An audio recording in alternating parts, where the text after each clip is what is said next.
জমির মালিকানা এবং দখল সংক্রান্ত বিষয় নিয়ে আদালতে মোকদ্দমা দায়ের করলে যে বিষয়গুলোর সমাধান করতে ১০ বছর, ২০ বছর কিংবা সারা জীবন মামলা চালিয়েও সমাধান করা যায় না, সেই বিষয়গুলো ভূমি অপরাধ প্রতিরোধ এবং প্রতিকার আইন অনুযায়ী কিভাবে ৯০ দিনের মধ্যে সমাধান করা যাবে? আদৌ কি এটি সম্ভব? নাকি পুরোটাই গালগল্প? কিংবা সরকারের একটি ব্যর্থ প্রকল্প কিংবা একটি অনিশ্চিত আইন? চলুন আজকে আমরা এই বিষয়টি নিয়ে একটু আলোচনা করি। তবে ভিডিওটি শুরু করার আগে আপনি যদি আমার এই চ্যানেলে আজকে প্রথমে থাকেন এবং আমার এই ভিডিওটি ভালো লেগে থাকে, আরও কোনো ভিডিও দেখার আগ্রহ জন্মায়, তাহলে আমাদের চ্যানেলটি সাবস্ক্রাইব করে রাখতে পারেন। আর যদি আপনি নিয়মিত হয়ে থাকেন তাহলে বরাবরের মতো লাইক, কমেন্ট এবং শেয়ার করে আমাদেরকে অনুপ্রেরণা দিবেন। যখন একটি সম্পত্তির মালিকানা সংক্রান্ত, ভোগ দখল সংক্রান্ত সমস্যা তৈরি হয়, তখন প্রথম দিকেই স্থানীয়ভাবে সমাধান করার চেষ্টা করা হয় এবং 99% ক্ষেত্রে সেগুলো স্থানীয়ভাবে সমাধান হয় না। পরবর্তীতে আদালতের শরণাপন্ন হতে হয়।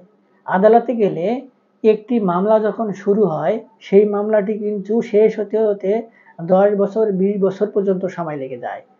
একটি ছোট্ট বিষয় এত দূর গড়ায় যে বিষয়টি ১০ বছর, ২০ বছর পর্যন্ত সময় লাগে।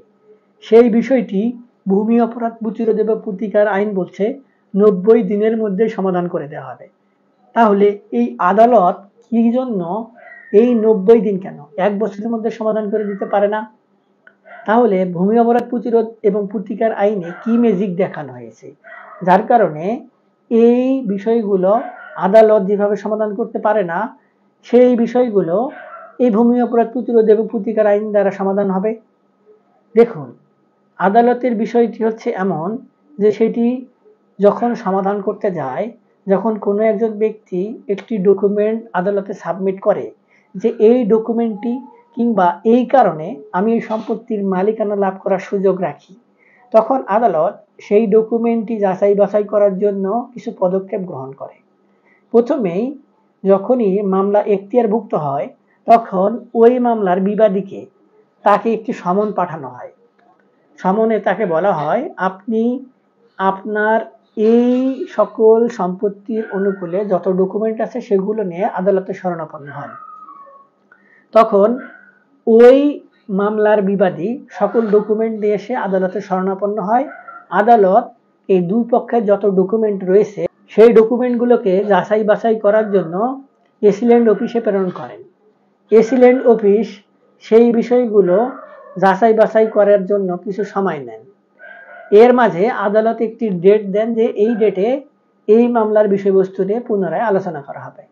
যখন মামলার ডেট আসে, তখন ওই সকল সম্পত্তির অনুকূলে যে সকল ডকুমেন্ট সাবমিট করা হয়েছিল এবং এসিল্যান্ড অফিসে পাঠানো হয়েছিল, দেখা যায় সেই এসিল্যান্ড অফিস থেকে কোনো পর্যবেক্ষণ রিপোর্ট আসে নাই, যার কারণে আদালত আবার পুনরায় ডেট দেন। তখন আবার ডেটে আদালত বসে দেখেন আবারও আসেনি। এই যে একটি ব্যাপার, এই ব্যাপারগুলোর কারণেই কিন্তু মামলা ডিলে হয়। আবার এসিল্যান্ড অফিসে যখন খোঁজ খবর নেওয়া হয়, এসিল্যান্ড অফিসে ম্যাক্সিমাম সময় দেখা যায় ওই সকল ডকুমেন্টের কোনো আগামাথা কোনো কিছুই খুঁজে পাওয়া যাচ্ছে না, অথবা এসিল্যান্ড অফিস সময় দিতে পারছেন না, অথবা কোনো একটি অনির্দিষ্ট কারণে সেই সকল ডকুমেন্ট কোনোভাবেই যাচাই বাছাই করা হয় না। এই যে ব্যাপারগুলো, এই ব্যাপারগুলোর কারণেই কিন্তু আদালতে মামলার যে বিষয়বস্তু এগুলো নিয়ে পর্যবেক্ষণ, রায়, এই সকল বিষয় নিয়ে কিন্তু সমাধান দেওয়া সম্ভব হয় না। আবার অনেক সময় হয়ে যায় যে ব্যক্তি সম্পত্তির অনুকূলে ভোগ দখল চেয়ে আদালতে বাদী হয়ে মামলা করেছেন, তার ডকুমেন্টটি এত পুরাতন যে সেই সকল ডকুমেন্টের কোনো হিস্টোরি খুঁজে পাওয়া যাচ্ছে না, যার কারণে ওই সকল ডকুমেন্ট বৈধ কি অবৈধ এটি বিবেচনা করতেও আদালত দ্বিধাদ্বন্দ্বের মধ্যে পড়ে যায়। যার কারণে সেই সকল ডকুমেন্ট শেষ পর্যন্ত একদম কেন্দ্রীয় রক্ষণাবেক্ষণ সংরক্ষণগারেও কিন্তু পাঠানো হয়ে থাকে। সেখান থেকে কি পর্যবেক্ষণ রিপোর্ট আসে এর জন্যও কিন্তু অপেক্ষা করা হয়। কেননা আদালত যখন একটি বিষয় নিয়ে মামলার রায় দিবেন, তখন সেই রায়টা যেন কোনোভাবে প্রশ্নবিদ্ধ না করা যায়, এই ব্যাপারটি সম্পূর্ণ মাথায় রাখেন এবং যেন কোনোভাবেই একটি অসহায় ব্যক্তিকে ঠকানো না হয়, সে ব্যাপারটিও কিন্তু মাথায় থাকে।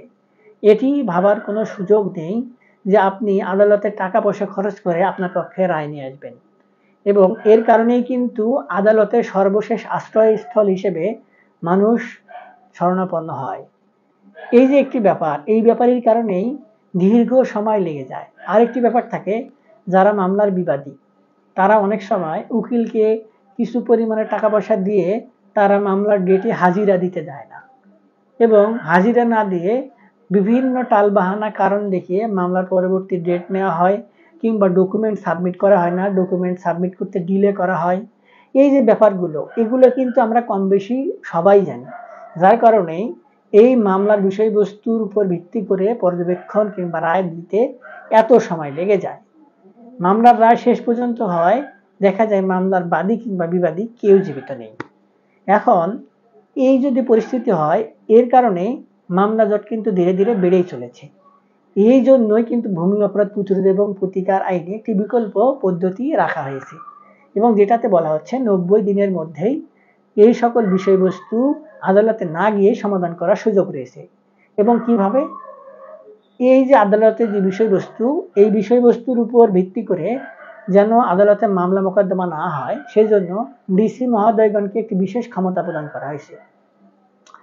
তারা এই সকল সম্পত্তির বিষয়বস্তু যে মামলা হচ্ছে, এই বিষয়বস্তু তাদের এখতিয়ারে নিয়ে তাদের তত্ত্বাবধানে কিছু নির্বাহী ম্যাজিস্ট্রেট থাকবে, তাদেরকে এই সকল বিষয় সমাধান দেওয়ার জন্য দায়িত্বপ্রাপ্ত করা হয়েছে।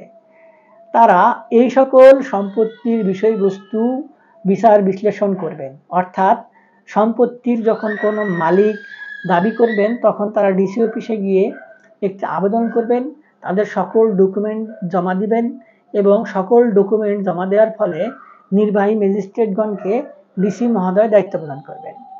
নির্বাহী ম্যাজিস্ট্রেটগণ সকল ডকুমেন্ট যাচাই বাছাই করে যে সম্পত্তির বিবাদী কিংবা বর্তমানে ভোগ দখলে রয়েছে, তাদের কাছ থেকেও সম্পত্তির ডকুমেন্ট চাইবেন। তারা সম্পত্তির ডকুমেন্ট দিলে সেই ডকুমেন্টগুলো যাচাই বাছাই করবেন প্রাথমিকভাবে, তারপরে পরবর্তীতে সেই সকল ডকুমেন্ট নিয়ে গিয়ে সাব রেজিস্ট্রি অফিসে, এসিল্যান্ড অফিসে, যেখানে যাওয়া প্রয়োজন তাৎক্ষণিকভাবে যাবেন।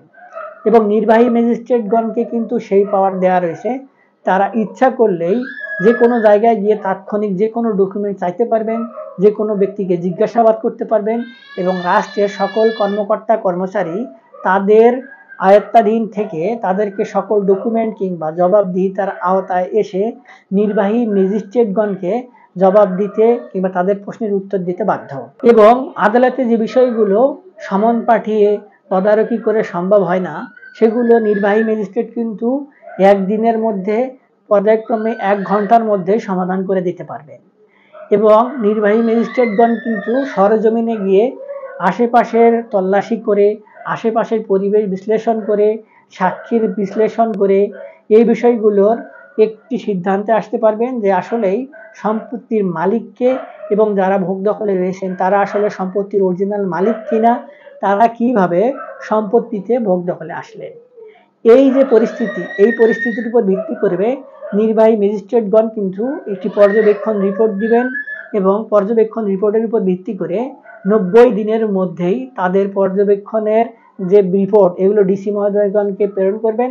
ডিসি মহোদয়গণ সেই মর্মে রায় প্রদান করবেন, এবং তার পরিপ্রেক্ষিতে সম্পত্তির ভোগ দখল যে সকল ব্যক্তি বা যে সকল সম্পত্তির মালিক যাওয়ার যোগ্য, তাদেরকে সম্পত্তির ভোগ দখলে যাওয়ার নির্দেশ প্রদান করবেন। এক্ষেত্রে তিনি পর্যায়ক্রমে পরবর্তীতে উপজেলা প্রশাসনকে হয়তো দায়িত্ব কিংবা নির্দেশনা প্রদান করতে পারবেন যে যারা ভোগ দখলে রয়েছে তারাই ভোগ দখলে থাকবেন, কিংবা যারা ভোগ দখলে যাওয়ার জন্য আবেদন করেছেন তাদের ভোগ দখলে যাওয়ার নির্দেশনা অনুযায়ী তাদের ভোগ দখল বুঝিয়ে দিতে পারবেন। এবং এক্ষেত্রে ওসি মহোদয়গণকে নির্দেশ দিতে পারবেন যে আপনারা আইনগতভাবে গিয়ে তাদেরকে ভোগ দখল বুঝিয়ে দিন। এই হচ্ছে ব্যাপার, এবং এই হচ্ছে এই কাহিনী। আসলে যে বিষয়টি আদালতে এতদিন লেগে যায়, সে বিষয়টি এই যে একটি প্রক্রিয়া এবং নির্বাহী ম্যাজিস্ট্রেটগণের যে আলাদা একটি ক্ষমতা, এই ক্ষমতা বলেই কিন্তু দীর্ঘদিনের ব্যাপার এই 90 দিন কিংবা এত স্বল্প সময়ের মধ্যে সমাধান দেওয়া সম্ভব।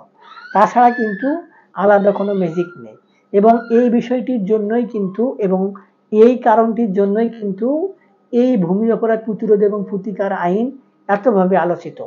এবং এতদিন ধরে যারা সম্পত্তিতে ভোগ দখলে যেতে পারছিলেন না, তারা কিন্তু এই ডিসি অফিসে গিয়ে আবেদন করার কারণেই, আবেদন করার মাধ্যমেই তাদের সম্পত্তিতে যে ভোগ দখল, তাদের যদি ডকুমেন্ট ঠিকঠাক থাকে তাহলে কিন্তু তারা ভোগ দখলে যেতে পারবেন এবং আইনও কিন্তু তাদেরকে সহযোগিতা করবে।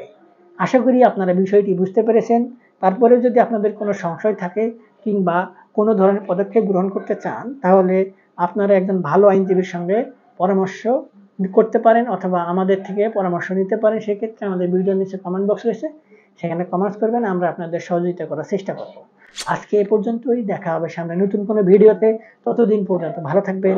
ধন্যবাদ।